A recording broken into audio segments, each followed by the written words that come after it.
Hey, what's up everybody? It's 1090 Jake. I'm rocking with y'all and y'all rocking with me. And for this video, we're going to be speaking on Tory Lanez getting stabbed inside a prison and the man who did it.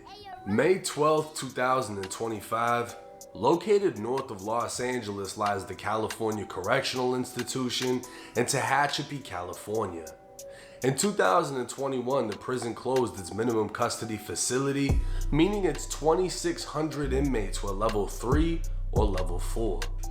These are the most dangerous levels in California State Prison, where race, gangs, and strict politics are enforced with deadly consequence. The only step above this would be the maximum security inmates housed within the Security Housing Unit, otherwise known as the SHU. A disciplinary confinement reserved for the prison's most violent, whose only escape from a cell is a human dog cage. It was 7:20 in the morning when 32-year-old Daystar Peterson, who's more commonly known as the rapper Tory Lanez, was violently attacked. TMZ would originally report multiple sources, including a corrections officer, claimed Tory was on the prison yard, but an updated report from a representative of the California Department of Corrections would clarify Tory was attacked within a housing unit.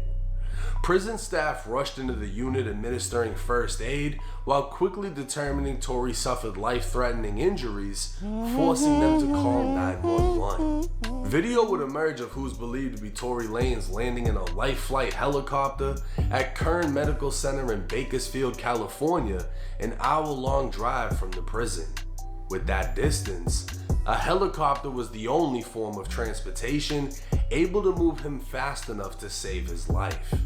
A message to Tory Lanez's Instagram account would state he'd been stabbed 14 times, 7 wounds to his back, 4 to his torso, 2 to the back of his head, and 1 to the left side of his face. Damn. Both of his lungs collapsed, and he had to be placed on a breathing apparatus. My God. Luckily, Tory was breathing on his own, and despite the pain was talking normally, in good spirits, and deeply thankful to God that he is pulling through. He also wanted to thank everyone for their continued prayers and support. Based on his wounds, it can be assumed Tory was attacked from behind, as the majority of his wounds struck his back and behind his head. Initially, no word was released as to who did it, leaving room for speculation. Because this took place in California, the only time someone is stabbed and it doesn't result in a race riot is if they are stabbed by their own race. But that isn't the case here. Compton rapper Spider Loc would post a conversation with a current inmate at Tehachapi. The man would claim Tory was on a tier full of Mexicans when a Mexican stabbed Tory. He'd confirmed Tory had to be airlifted from the prison, and the prison was placed on lockdown. He'd also confirmed, as soon as the lockdown is lifted, the blacks will be seeking revenge on the Mexicans. What's Gucci? What's cracking? What it do, Fight? Shit, nothing much to look, right? This morning, brother, the Mexican out and bust on the boy Tory. You know, they airlifted him and all that, so that's gonna respond when we come off this shit. We're gonna respond the right way to that. They laid the yard down? No, it happened in the building. What was it over? It was over some. What he had did he have a debt, a gambling debt or something? Nah, nothing like that. Shit, we don't even really know. We don't even know the whole situation, you know. So it was just like some foul play. So it's finna be up. Yeah, it's here for sure with some foul play. Damn, cuz. Wasn't nobody right there with him when it happened? Wasn't nobody right there with him when it went down? Yeah, I guess nobody wasn't. He was by himself out there. He got a whole tier full of necks. He on a whole tier full of necks. Wow. But you already know, once we get on this shit, we press some play on. We press play. I'm already knowing. God damn. Tehachapi has a known reputation for being SNY, otherwise known as a special needs yard. These yards are known to house gang dropouts, snitches, sex offenders, and anyone else whose life is threatened by being in general population. But California has also recently implemented 50-50 yards, half general population, half SNY, to integrate the two prison societies. This goes against strict prison gang politics, mainly for the Mexicans and whites who are allegedly forced to attack any rival or SNY inmate to essentially remove themselves from the yard until they are placed back in general population amongst the quote-unquote honorable convicts. While general population is deadly, it's controlled chaos, and SNY yards can be just as dangerous, if not worse, as the gang politics that keep things in line go out the window and violence becomes rampant. It's unclear if Tory was in fact SNY, as that comes with its own bad reputation within prison, but it's likely Tory was placed on a 50-50 yard, and his politics didn't require him to remove himself. Now, Tory's attacker would be identified as 42-year-old Santino Casio, a man with a dark violent history. On June 8, 2022, a then 20-year-old Santino, who went by the name Sonny, was heard arguing with his 13-year-old girlfriend. Minutes later, she was shot in the face with a shotgun. Santino would go on the run for 2 weeks before being arrested. His own family would testify against him in court, how they heard the argument before the blast. A coroner would testify the barrel must have been 4 inches away from the girl's face before it went off. An interview from the day he was arrested would be played at trial, where Santino admitted to having a relationship with the 13-year-old girl for a month before the shooting. The girl was a runaway, while Santino was on parole from the California Youth Authority for burglary. In 2004, Santino would be sentenced to life in prison for murdering 13-year-old Evelyn Candejas and 2 other attempted murders from 2 separate stabbings. While in prison, he'd be sentenced to an additional 6 years for a prison stabbing on another inmate, and in 2018, he was sentenced to an additional 2 years for possessing a knife in prison. Santino Casio was as dangerous as they come, but his conviction for murdering a 13-year-old girl he'd been dating confirms he was definitely an SNY inmate, as he'd never be allowed to walk in general population without being stabbed or killed.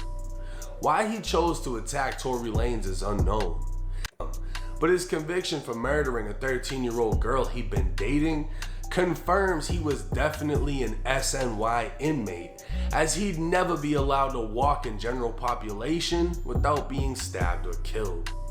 Why he chose to attack Tory Lanez is unknown. Many question if Tory was targeted because of his own conviction for allegedly shooting his former friend Meg Thee Stallion. The fact that he had a female victim, many would assume would be reason enough for him to be hit. But Santino's case is far worse than Tory's could ever be portrayed, and offers no motive as to why this happened. Tory Lanez is expected to survive, and it can also be expected that Santino be placed in the shoe and receive additional time in prison for this attack. But what is more time to someone who's already serving a life? What's going on in the courtroom? A superstar rapper once on top of the world, now surrounded by killers with nothing to lose because of a stupid decision that changed the entire course of his life. Tory is lucky to have survived this, and hopefully remains lucky enough to survive the remaining years of his 10-year prison sentence. Now, when Tory was sentenced to prison, everybody assumed one of 2 things. One is his money and celebrity status is going to keep him safe. And 2, because he has a female victim, he could be targeted. I don't know if either one played a role in this, but the fact that Tory was damn near killed, right? Because prisons don't call in a helicopter for nothing. They all have medical units within the prison. Like, if it's superficial, they'll fix you. The fact that he had to be airlifted, his lungs collapsed, Tory almost got killed. This was a serious stabbing. Anytime a helicopter lands, it's serious. The fact that he survived this, and the fact that he was hit up in the first place, shows you how real prison is. Your celebrity status is not going to protect you. If you're accessible, it can happen to you. The fact that Tory was on an SNY yacht, from my understanding, doesn't mean he necessarily went PC for protective custody. From my understanding, the black race in California State Prison doesn't have to remove themselves from SNY yards because their politics don't do that. The whites and the Mexicans will not stay on a 50-50 yard. It's required that they remove themselves. The reason they do that is so they don't run into pieces of shit like Santino Casio, a man that murdered a 13-year-old girl that he was dating, right? General population, they don't want him there. So if he goes there, they remove him. But if they get placed into a dorm or a unit where they're surrounded by weird fucks like that guy, they gotta pop on somebody to remove themselves. The reality is, if Tory was never at that spot around that guy, this would have never happened. And that's the thing about general population. Even though it's so strict, it's controlled chaos. That's why when Spider Loc was questioning his boy inside of the prison, he was asking, was it a gambling debt or something? Did Tory do something? What would cause someone of another race to attack him? Because under controlled politics, that doesn't happen like that. But in this situation, with SNY inmates, there's no rules and everything is off limits, resulting in Tory Lanez damn near being killed. Okay. But let me know y'all's thoughts so it in wasn't comments in like the comment section. Again, a big conspiracy, or it might have been, but it wasn't like a gang conspiracy. So then who are they going to snap on when he gets released then? And Tory is like 5'1", and from what I understand, he's been moving around like a regular inmate. The celebrity status doesn't hold that much weight to people that... Very interesting. All right, we'll come back to it. Speaking of better products, Oklahoma City in a very competitive series. I mean, last night was a very competitive game. I never bought into this Denver